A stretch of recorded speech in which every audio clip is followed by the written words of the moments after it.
Nous allons poursuivre cette table ronde avec Éric Champarneau, justement. Éric a été très longtemps associé vice-président du BIP et il vient de créer une société centrée sur les data science, baptisée Seaways. Éric va nous montrer comment potentialiser les plateformes avec des algorithmes prédictifs, justement. Il est également économiste et observateur automobile et je lui ai demandé de commencer par un examen de la dynamique des marchés VO. Il sera ensuite accompagné de Kevin Becker de Zenwisher. Merci Catherine. Oui, tu m'as demandé ça et comme je ne peux rien te refuser, je vais commencer par une première... Je n'en abuserai pas. Avant de rentrer dans le vif du sujet, le marketing prédictif au service du commerce automobile et notamment du ROI des plateformes, on va prendre un peu de recul, on va faire un plan large sur le commerce VO et le marché VO pour commencer. Et après, on arrivera sur les data science et le marketing. Alors, le plan large, c'est le suivant. Avant de regarder la consommation, les achats automobiles des ménages, on va regarder la consommation totale. Donc, vous prenez le revenu, vous écartez l'épargne et vous vous retrouvez avec la consommation. Vous la subdivisez ensuite en coefficients budgétaires, en postes de consommation, qu'on regroupe en trois grands domaines. Les dépenses dites contraintes ou préengagées, c'est les dépenses en bleu, donc la santé, l'habitat, les charges, l'énergie, etc. Ensuite, vous avez des dépenses dites arbitrables sur lesquelles vous pouvez transiger, faire durer, acheter moins cher, d'occasion. Et puis les dépenses loisirs, tout en haut, en vert, vacances, tourisme, tabac, boissons alcoolisées, etc. Donc ce qu'on voit entre 1995 et 2015, moi j'ai commencé ma carrière dans l'automobile en 1995 chez PSA Peugeot Citroën, on avait déjà 36% des dépenses qui étaient pré-engagées, contraintes. Vous commenciez le mois et vous saviez déjà tout ce que vous aviez dépensé avant même que le mois soit commencé. Vous aviez aussi 22% de dépenses loisirs, et ça n'a pas bougé. Si on était parti de 1965, ici on aurait eu 15%, et là-haut déjà 20%. Donc il y a deux règles d'évolution en profondeur historique dans la consommation des ménages, j'allais dire français, mais occidentaux, hein, d'Europe de l'Ouest. C'est qu'on ne transige pas sur ses loisirs, on arbitre et on reste toujours à ce niveau de dépenses de loisirs, c'est ce qu'on appelle le postmodernisme hein, chez les sociologues. On part moins souvent en vacances, on va moins souvent au restaurant en vacances, mais on sacralise ce budget-là. Et par ailleurs, on bascule dans l'économie de l'abonnement, de l'adhésion, de la contrainte, et donc la conclusion, vous l'avez compris, entre les deux, entre le marteau et l'enclume, on se retrouve avec des postes qui sont de plus en plus sous pression, parmi lesquels les dépenses d'achat automobile. Le transport, ici. Alors si on fait un zoom sur ces dépenses de transport, donc c'est le coefficient budgétaire transport, hein, qu'on a maintenant en profondeur historique à partir de 2000, on voit que bon an, mal an, c'est resté à peu près stable, entre 13 et 14%. On est en France, là. Et quand on regarde les subdivisions de ce poste, tout en haut, c'est les transports publics, le pass Navigo, le TGV, etc. En gris au milieu, c'est les dépenses d'usage de l'automobile. 80% de ce poste, c'est l'essence. Sinon, il y a le péage, le parking, l'entretien, la réparation, les amendes. C'est resté bon an, mal an assez simple parce qu'en fait, il y a un jeu de vases communicants. Quand les prix de l'essence augmentent, les kilométrages diminuent.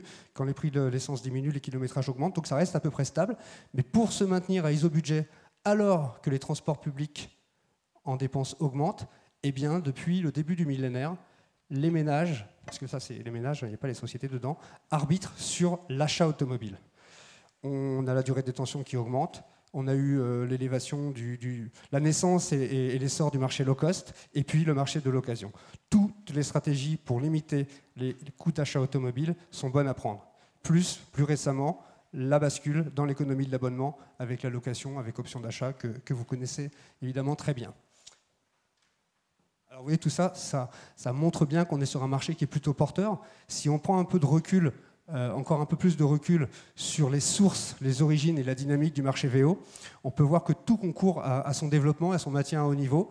Les modes de vie, les valeurs, attitudes, on est sur des générations qui utilisent encore la voiture, mais qui se projettent un peu moins dedans, un peu moins d'achat, d'ostentation, un peu moins pour les valeurs d'usage aussi, de besoin de possession. Plus de besoins d'efficience. On a une croissance économique, alors on a une petite parenthèse enchantée là conjoncturellement, mais globalement on a quand même une croissance qui diminue, un pouvoir d'achat qui diminue. Et puis, donc tout ça, ça concourt bien à la stratégie, à la propension occasion.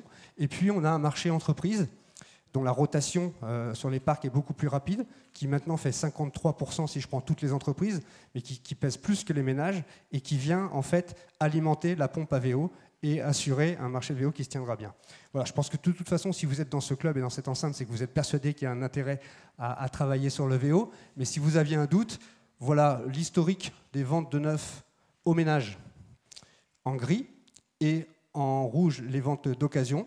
Et ce qu'on peut voir, donc, c'est qu'on est sur un niveau ultra déprimé, historiquement. Là, j'ai mis l'acquis du début de l'année 2017. Donc, grosso modo, le marché des ménages fera 1% cette année, alors que le marché de l'occasion croît plus vite et plus fortement. Alors, donc, c'est un marché qui a du potentiel. La structure, désolé de vous faire l'injure de vous mettre ce schéma, mais la structure des ventes, des canaux de vente du marché VO, c'est la suivante. On a des ménages qui peuvent vendre directement à des ménages ou qui vont, par l'intermédiaire de reprises ou des sociétés, passer par des professionnels. Alors, quand on subdivise et qu'on regarde ce marché entre ce qui concerne ménage à ménage, qu'on appellera ici le C2C, et professionnel à ménage, qu'on appellera le B2C, on voit que sur ce marché à potentiel, il y a encore une grosse part qui vous échappe. C'est pour les véhicules de moins de 2 ans et même, on va dire, moins de 3 ans, plus du tiers. C'était dans un article de Catherine assez récemment, ces statistiques. Ce sont des statistiques qui sont issues du SIV, du système d'immatriculation véhicule, où on voit que sur les véhicules récents, une bonne part vous échappe et que plus le véhicule vieillit, plus cette part vous échappe. Donc il y a un manque, au moins en chiffre d'affaires, à gagner sur ce business des véhicules d'occasion anciens. Dans un club récent, je crois que c'était l'année dernière, on avait montré qu'il y avait de la marge sur ces véhicules. Donc l'objection, il n'y a pas de marge sur les vieux véhicules VO n'est pas valable. Et il y a plein d'autres raisons dont je vous parlerai tout à l'heure. Si on s'amuse à faire l'hypothèse que les professionnels conserveraient 50% du marché, alors vous voyez déjà, on a les véhicules de plus de 5 ans, ça fait 49% du volume total. Et si vous arriviez à maintenir une part de marché de 50%, vous augmenteriez votre business en valeur de 15%. Je ne dis pas de tout capter, mais simplement de rester à 50% du business.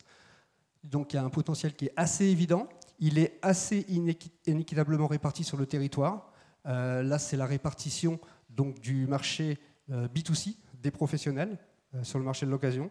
On voit que les Bretons font très fort. D'une façon générale, la façade ouest, à l'exception de l'extrême sud-ouest. Et les autres zones, au contraire, ont un petit déficit, sont un peu moins efficients sur le marché du VO, historique, j'imagine, de la culture, je ne sais pas. Peut-être que les plateformes, d'ailleurs, vont rétablir cet équilibre géographique. Alors, autre point très intéressant, parce que, qu'on le veuille ou non, les nouvelles générations sont tout de même plus digital natives par essence. Ces acheteurs de VO sont beaucoup plus jeunes que les acheteurs de neuf. Ça, j'imagine que vous le saviez. L'acheteur de neuf, aujourd'hui, il a 55-56 ans. Sur les VO, on a plutôt un âge de 42-43 ans, moins de 40 ans pour les acheteurs de voitures de plus de 6 ans. Et puis, on est encore plus jeune quand on achète en C2C. Retenez-le, ça pourrait être important. Ce sera important pour ces clientèles de vos plateformes et notamment les primo-accédants, les clientèles qui accèdent pour la première fois à une voiture sont encore plus jeunes et encore plus volontiers en C2C. Peut-être une forme de réserve par rapport aux professionnels et par rapport à l'angoisse ou à la charge de stress d'un véhicule d'occasion qui a déjà été évoqué à plusieurs reprises.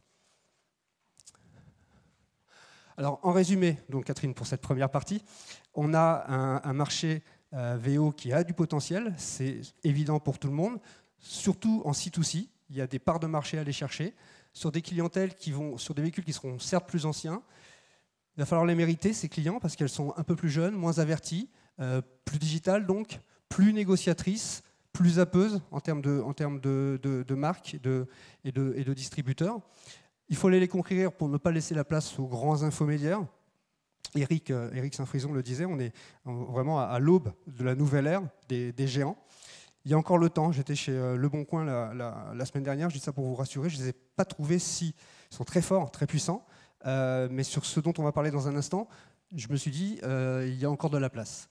Conquérir ces clientèles, accélérer évidemment, vous le savez, l'écoulement des véhicules qui sont repris, gagner des chances sur la prévente de véhicules plus âgés, résister sur les territoires moins porteurs en neuf, et puis ne pas oublier de maximiser ses chances avec ces VO sur les nouveaux venus absolus, les jeunes qui rentrent dans l'occasion. J'entendais monsieur Rouillet à table qui parlait de la saisonnalité. Le bac est en train d'être passé. Bientôt, le rite initiatique du permis et du premier véhicule d'occasion va arriver avec des jeunes générations. Donc ça sera peut-être financé par les parents, mais ça aura pu être recherché sur une plateforme. Donc voilà, donc en fait, ces plateformes, il faut les mettre à l'ère du prédictif pour tirer le maximum du potentiel qu'on vient de voir. Alors comment est-ce qu'on s'y prend? Fondamentalement, il y a beaucoup de disruptions, terme à la mode, beaucoup d'innovations technologiques, mais le marketing prédictif, c'est peut-être pas vendeur ce que je vais dire, mais c'est pas si nouveau que ça.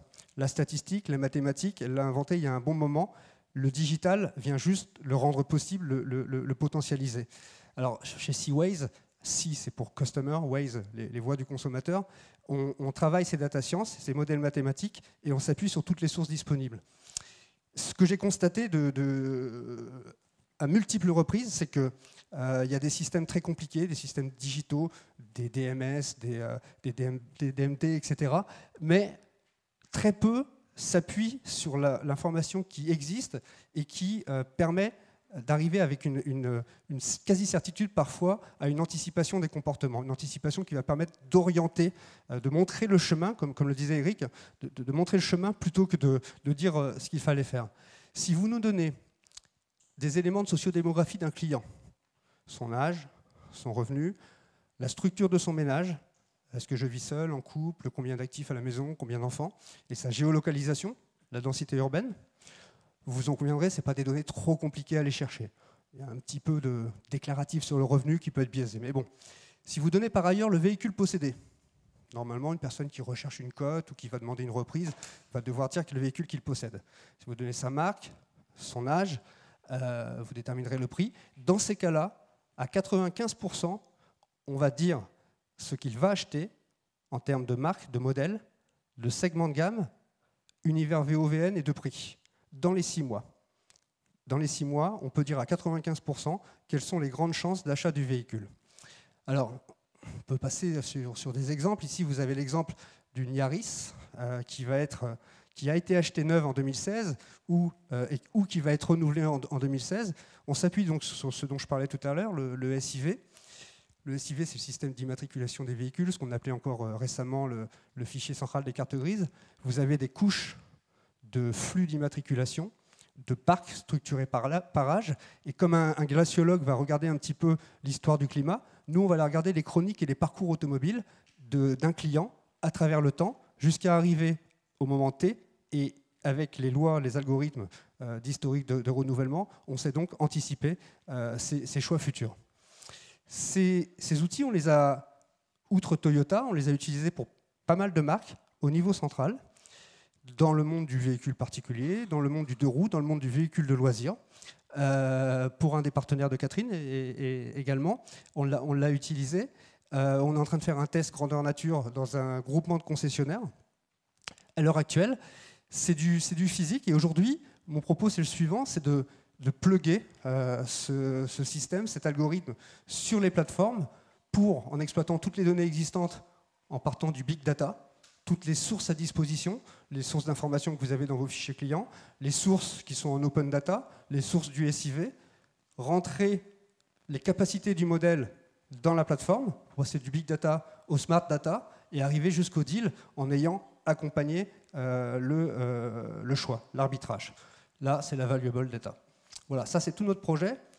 Un peu plus concrètement, comment est-ce qu'on recommande de s'y prendre? D'abord, la première chose, c'est d'implémenter d'une façon ou d'une autre, et là il y a autant de solutions qu'il y a que de cas particuliers, implémenter l'algorithme sur votre plateforme. Ensuite, pour aller chercher toute l'information dont on a besoin, l'algorithme il marche à 95% quand on a toutes les informations dont j'ai parlé tout à l'heure, il va être à 90-80% s'il manque de l'information. Et pour aller chercher cette information, un bon exemple, c'est de mettre un moteur de recommandation afin de recueillir des infos démographiques ou des informations sur le véhicule. À partir de là, l'algorithme tourne, fait la prédiction du choix qui va être fait, le plus probable, et en dynamic display, vous allez chercher dans votre stock les véhicules qui ont les plus grandes probabilités d'être achetés, avec le package qui peut aller bien, le financement éventuellement, et vous montrez et vous remontrez ce que le client a le plus de chances d'acheter. Et vous augmentez le ROI de votre plateforme. Et puis, comment s'inscrire dans la durée? Vous investissez dans des concessions, vous investissez dans des plateformes. C'est pour quelques années. Vous conservez cette information et vous allez l'utiliser pour de la relance sur l'après-vente, pour de la relance au prochain renouvellement, etc., etc., dans un processus de learning machine. Ça, c'est pour gérer un lead qui est rentré, je dirais, spontanément. Pour le générer, deux solutions qu'on s'est autorisé à imaginer. La première, c'est d'adresser et d'orienter sur votre plateforme vos clients dans ce qu'on appelle le golden moment. Le golden moment, c'est l'hyper-moment où, d'après les algorithmes, les gens sont en capacité, en position de renouvellement, qui, encore une fois, va dépendre de la voiture qu'ils ont achetée, de leurs conditions socio-démographiques, qu'ils l'ont achetée neuve, d'occasion, etc. Mais au moment précis, nous, on vous algorithme toute votre base de clientèle et on sait quand envoyer les mails pour ne pas être importun, trop tôt ou trop tard, arriver au bon moment. Et là, vous rentrez dans le processus que je vous ai montré. Et pour ça, c'est pour faire de la fidélisation, parce que c'est vos bases clients. Et pour aller faire de la conquête, et ben vous mettez dans vos zones de chalandise, sous surveillance, les plaques d'immatriculation qui, quand elles vont se signaler avec une recherche de code ou une recherche de valeur de reprise, vont être signalées, on va vous les remonter et on va les inviter à aller faire un tour sur la plateforme où elles seront prises par la main et conseillées. Voilà, c'est un peu vite dit, mais j'essayais de tenir le tempo. Et la grande objection que vous pourriez me faire, mais je vous en ai parlé moi-même, il y a des OVN, des nouveaux venus, des primo-accédants, etc. Quand quelqu'un arrive sur la plateforme et qu'on a zéro information, tout n'est pas fichu. Il y a encore des techniques très efficaces pour profiler, comprendre, profiler, anticiper les comportements du client. Donc là, je me suis permis d'inviter au Club Argus une personne qui connaît ça très très bien, c'est Kevin de ZenWishare, qui va vous expliquer comment il peut profiler et qualifier un contact qui vient juste d'apparaître sur votre plateforme. Merci de votre attention.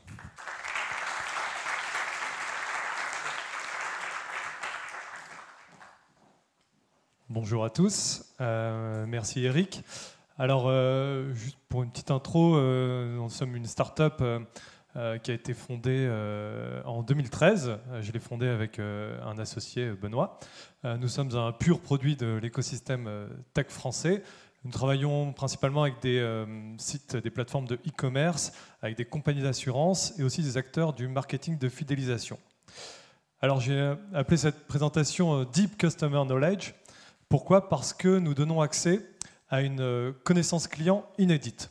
En effet, nous avons développé un tag qui permet de connaître la personnalité de tous les visiteurs, individuellement, de tous les visiteurs d'un site internet. On va peut-être décomposer cette phrase ensemble. Déjà, qu'est-ce qu'un tag? Pour ceux qui ne sont pas familiers avec ça, c'est un petit bout de code qu'on place sur un site internet. C'est très classique, les développeurs font ça toute la journée. Et il y en a des centaines sur tous les sites que vous visitez quotidiennement.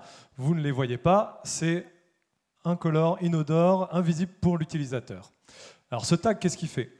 Il nous transmet un certain nombre d'informations sur la manière dont le visiteur interagit avec le site internet. Ça va être la manière dont il va faire défiler l'écran, ça va être la trajectoire de sa souris, les courbures, les accélérations, etc., le matériel qu'il utilise. En tout, il y a plus de 3500 variables qui arrivent dans nos serveurs en temps réel, et notre algorithme, et ça c'est notre savoir-faire et notre fierté, est capable de déduire de ces 3500 variables la personnalité du visiteur. Alors qu'est-ce que la personnalité? La personnalité, c'est un ensemble de grands traits de caractère qui permettent de décrire la personne, son comportement et ce qu'elle est de manière intrinsèque et stable dans le temps. On travaille avec une matrice appelée Big Five ou encore Océan. C'est quelque chose qui fait consensus dans le monde scientifique qui travaille sur ce domaine.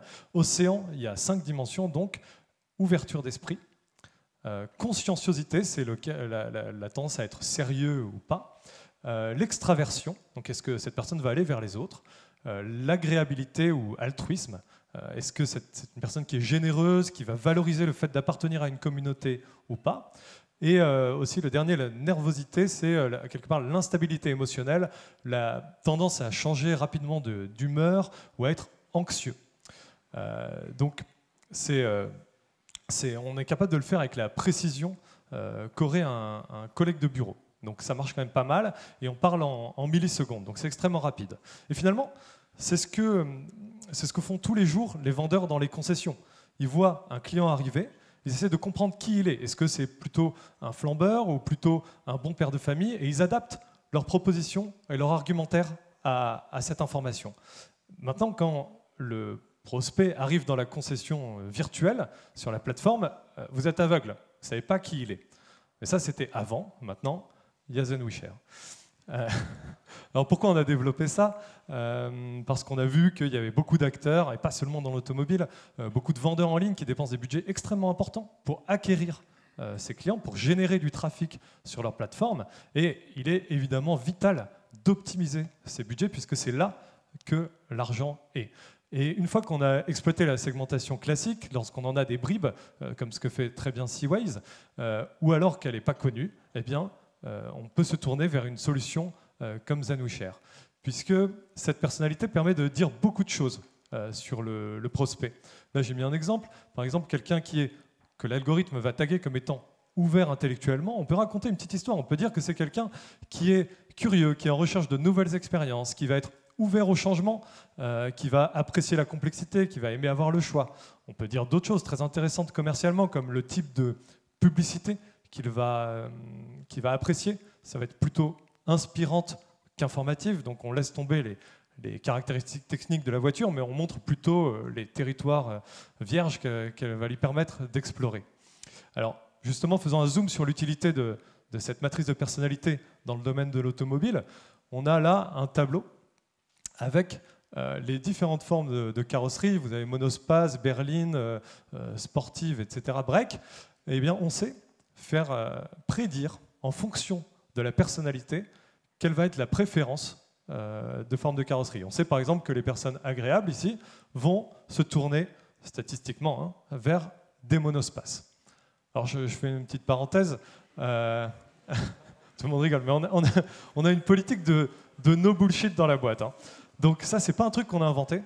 C'est une étude scientifique qui a été publiée en 2015 et qui a été faite par l'université de Houston. Ils ont fait passer un questionnaire de personnalité à des milliers de personnes. Donc ils ont déterminé leur personnalité selon ces axes et ils leur ont demandé quelle voiture ils possédaient, enfin quel type de voiture ils possédaient, ou bien ils comptaient acheter. Et ils en ont déduit ces corrélations.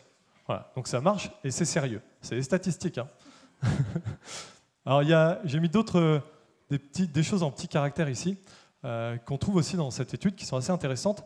C'est que par exemple, les gens qui sont extravertis vont avoir tendance plus rapidement à acheter en leasing plutôt que d'attendre d'avoir la somme en comptant, ou alors les consciencieux, eux, qui vont avoir tendance à renouveler leur achat au sein de l'univers d'une marque. Voilà, ce sont des exemples. On peut prévoir, enfin en tout cas on peut accéder à des segmentations prédictives sur d'autres critères extrêmement structurants pour l'industrie automobile, comme en fonction de la personnalité, vaut-il mieux proposer un modèle d'occasion ou un modèle neuf? Dans le cadre de l'occasion, plutôt quel âge, quelle marque et modèle, et puis aussi la cylindrée, évidemment, l'énergie et le prix et le mode de financement. Ça, on en a parlé avant. Donc je fais un petit retour sur la techno. Tout ça, ça semble miraculeux, mais ça marche. Et c'est compatible avec tous les supports, mobiles, desktop, tablettes. C'est extrêmement simple à implémenter. Ça se fait en quelques minutes. Voilà, les 3500 variables dont je vous ai parlé, elles sont divisées en deux catégories.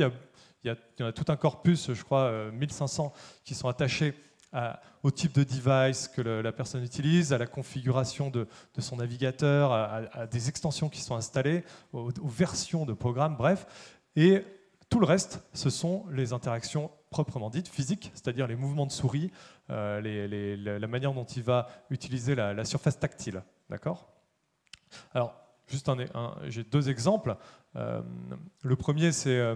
je suis allé me balader sur un site de concession automobile et sur la home page, on m'a montré deux voitures d'occasion disponibles dans le stock. Il y a un stock qui est assez conséquent. Il y a ces deux voitures qui sont sorties, une Polo et une Kia Sportage. Alors pourquoi? Alors pourquoi pas? C'est manifestement aléatoire parce qu'ils ne savent pas qui je suis. Ça, c'était avant. Maintenant, avec ZenWishare, un visiteur qui arrive sur le site va être immédiatement scoré. On va voir par exemple qu'il est agréable, enfin, en tout cas qu'il peut être rangé dans un cluster flagué comme des gens agréables. Et souvenez-vous, ce slide, agréable, on voit qu'ils vont être statistiquement attirés par les monospaces. Et du coup, qu'est-ce qu'on fait? Eh bien, il est agréable, eh bien, on lui pousse un Touran au lieu d'une Polo. Et on augmente la probabilité de clic, c'est mécanique, hein, et donc le taux de transformation, et donc le ROI. Un autre exemple, c'est sur la gestion, l'enrichissement d'un CRM. Il y avait une fiche de contact sur le même site, hein. Rappelez-moi, ils m'ont demandé mon nom et mon numéro de téléphone, donc information extrêmement basique. L'opérateur voit juste ça, et du coup, il doit appeler, essayer de comprendre qui je suis. Eh bien, avec ZenouShare, on peut l'aider. On peut lui dire, en même temps que l'utilisateur va remplir ce formulaire, on le caractérise, et on va permettre au vendeur, bien sûr, de choisir quel lead il va appeler en fonction du stock qu'il a disponible. S'il a que des monospaces, il va appeler tous les gens qui aiment les monospaces, a priori, et lui raconter un petit peu ce client qui il est. Il va valoriser l'aspect communautaire et familial du véhicule. Voilà. Ça donne un petit bout sur lequel attaquer la vente. Donc nous, on est convaincus que c'est un enjeu extrêmement important, forcément déjà pour les vendeurs, mais aussi pour les fournisseurs de technologies à destination des concessions, puisqu'elles peuvent dire, en intégrant cette technologie, que leur plateforme est réellement plus performante commercialement. Et c'est du dur, c'est du solide, c'est du scientifique, c'est pas de la déco, et surtout c'est maintenant. Voilà. Merci.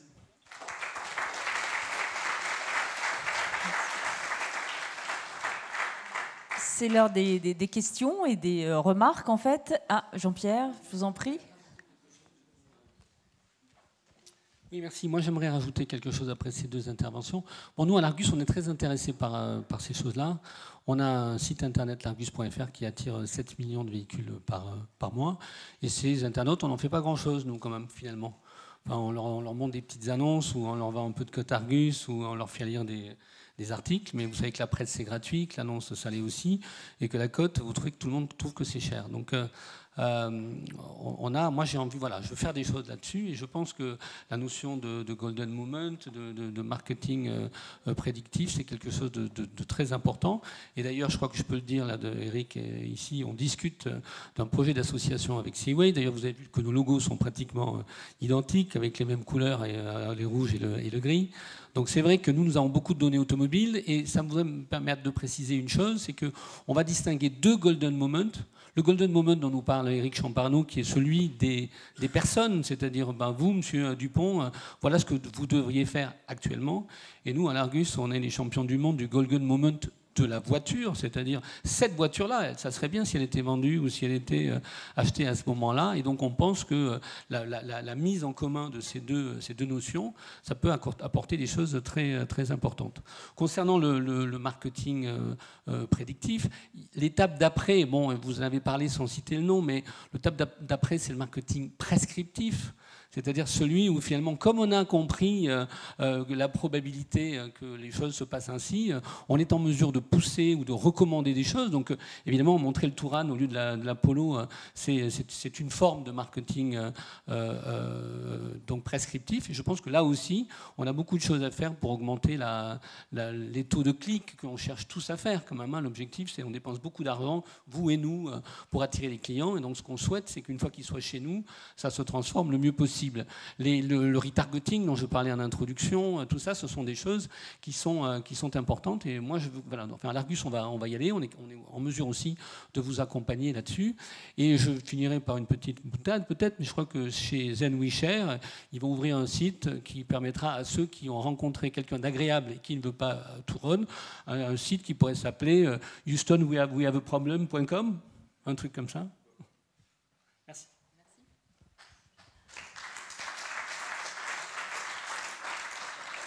Est-ce qu'il y a d'autres questions dans la salle? Oui, monsieur?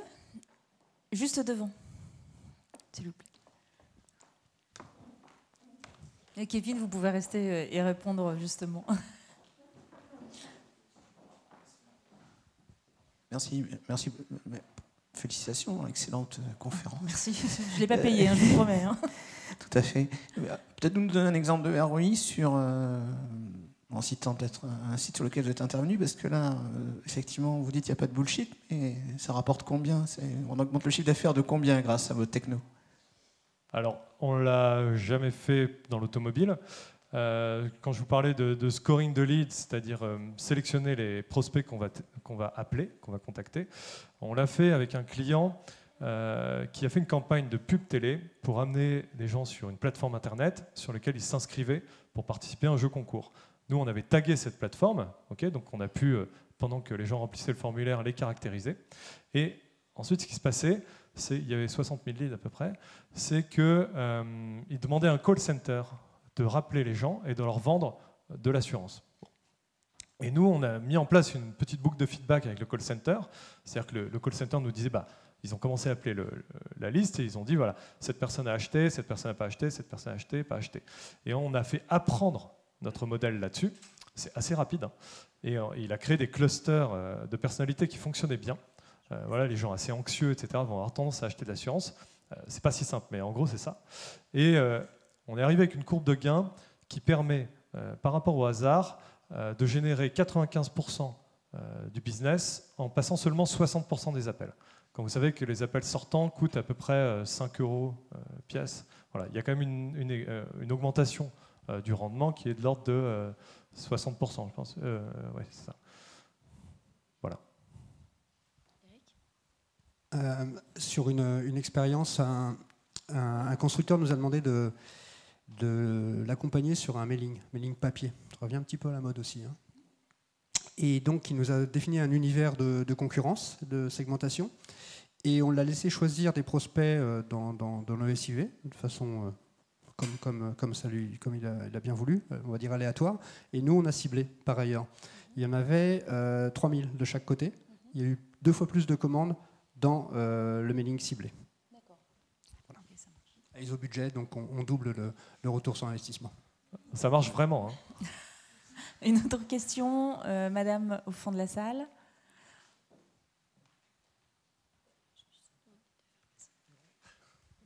Il faut aller tout au bout de la rangée.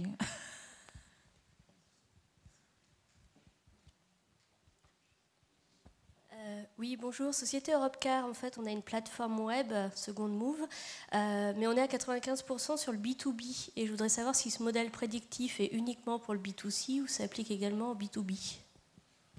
Alors, pour l'instant, ça marche mieux sur le B2C à cause des volumes. Mais en fait, on commence à avoir plusieurs millions de profils en base. Et là, on commence à se sentir à l'aise pour le déployer vraiment sur du B2B aussi. Il faudrait qu'on en discute plus en détail. Mais oui, ça va marcher.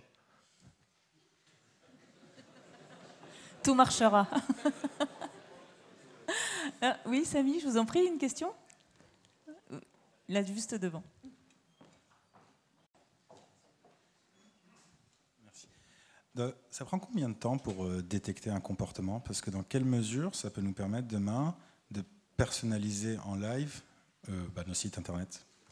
Excellente question. La réponse est très très complexe.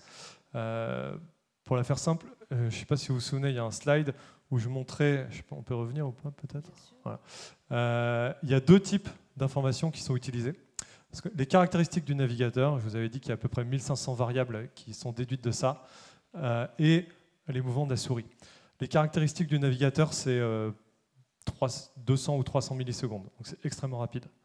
La souris, après, ça dépend aussi, ça se construit au fur et à mesure du temps. Les premiers instants sont très importants, et après, la courbe, il y a une forme d'asymptote sur plusieurs secondes.